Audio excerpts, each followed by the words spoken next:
Gene editing is not an easy task, but with CRISPR in hand, scientists are able to edit genes of any species. CRISPR is a molecule designed to target a specific sequence in genome. It guides an enzyme, in this case Cas9, to cut the code like tiny molecular scissors. This enables scientists to edit the genes of any species. Considering its potentials in modifying DNA, some scientists argue that CRISPR-Cas9 gene editing must be legalized in the United States. On the other hand, a lot of scientists believe that the risks of using CRISPR outweigh its benefits. In a survey conducted by the Pew Research Center, 2/3 of US adults asserted that they have worries about the technology. In order to further investigate this, I conducted a survey in my own high school. I asked my respondents to describe their knowledge of CRISPR on the scale of 1 to 10. And as you can see, most of the respondents chose 1, which means that basically they do not have any information about the technique. For the second question, we asked respondents whether they agree with the usage of CRISPR and other gene editing techniques on plants or not. And as you can see, more than 50% of people agreed with the usage of CRISPR on plants, which is an interesting trend. And you probably know we had a lot of controversy regarding the usage of CRISPR and other gene editing techniques on plants, all those fightings between people and the government and GMO food and all those things.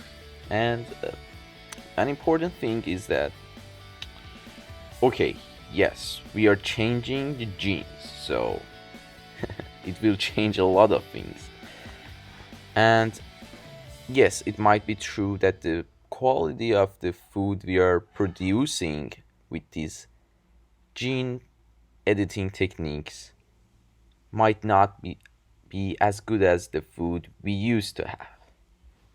But the population of world is increasing, and we don't like people to die from starving. So we need to produce more food and be more productive. I think it was in 2013 when they used CRISPR for the first time to produce tomatoes. And they were successful. And let me add a personal anecdote from the scientists who basically identified this potential for CRISPR. They asked him if you would give this tomato to your children, and he said yes, it is safe to eat. So we have this support for usage of CRISPR, and then we have some articles against it. So that's a thing that we should consider as we go on. So as you can see in this graph, people tend to be less supportive of usage of CRISPR on animals, and that's completely understandable. However, in the past few years, there was a lot of fightings between the animal rights activists and the people who conducted research on CRISPR. I think what happened was that got too much attention in a negative way from the scientific world, and people became worried about the possible outcomes. So even the animal rights activists came and talked about animals' right, and they said, no, we don't want CRISPR to be used on animals. But I mean, why this happened to CRISPR and not other techniques?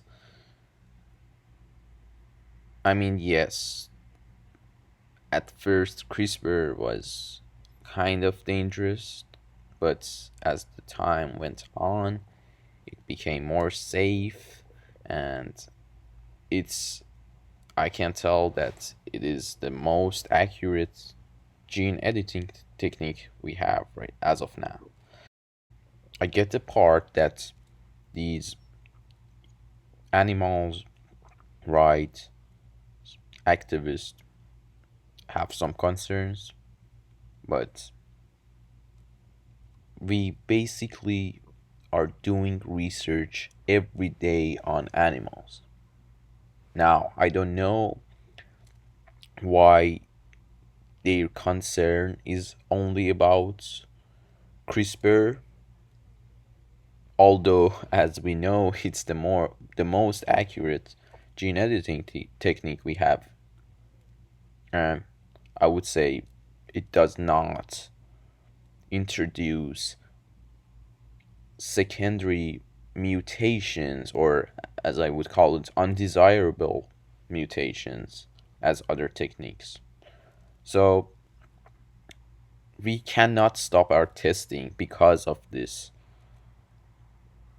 events that happened around us. So we need to continue to do our research, and that's what is happening today. So we are here with the most controversial question of this project, in my opinion. And that question is that whether you support the usage of CRISPR on human embryos or not. So, CRISPR got a lot of attention because of this question. I mean, with the events that happened in China and the CRISPR babies, it's it became a popular topic in the scientific communities. So most of these attention was in a negative way, and people saw CRISPR. I mean, by saying people, I mean the majority of people saw CRISPR as an evil tool in the hands of scientists that could be a destructive force that will end the world. But as you know, these are not true. And that's one of my goals in this project, to show that, okay, CRISPR can be dangerous, but it also has a lot of potentials that we should consider when evaluating these techniques. So, the last question is the question that sums up this project, and it's it is about the legalization issue and whether we should legalize CRISPR throughout the United States or not. So, by saying legalization, I mean a situation where we can use CRISPR on anything that we want, whether it's animals or human beings or plants. So, before I conducted this survey, I expected a 50-50 situation. I mean, in a situation that 50% of people agree and 50% disagree, and the results are pretty close to what I predicted. And this shows the success of CRISPR for me, Because 3 years ago, if you would go to a gathering and ask people whether they want CRISPR to be legalized or not, less than 20% of people would support this. But as you can see now, it's like a 50-50 situation, which is great. It shows how CRISPR became more accurate throughout the time, how people became more informed about it, and how we are moving forward with this technique. Uh, I would say that the success of CRISPR is because of the scientists who worked on the technique. It was not the work of a single person or a single team. People from different parts of the world joined together, even from different fields of work, like biology, chemistry, physics, and all those people joined together to make a better CRISPR for human beings, and this was a great success in my opinion. And I think we will get to a point where CRISPR becomes a really important tool for us. You know how it is, yeah, I don't ever change, yeah, I keep it the same. You know how it is, yeah, I keep it the same, yeah, I be switching lanes, yeah, I'm just getting paid. And baby, you know how it is, you know how it be. Yeah. Difference between night and day. Daytime got too many snakes. Watch out for them, they'll try to seal your fate and steal your flame and take your soul, but it's okay. Find myself, I'm doing great. Getting paid, I count a cake.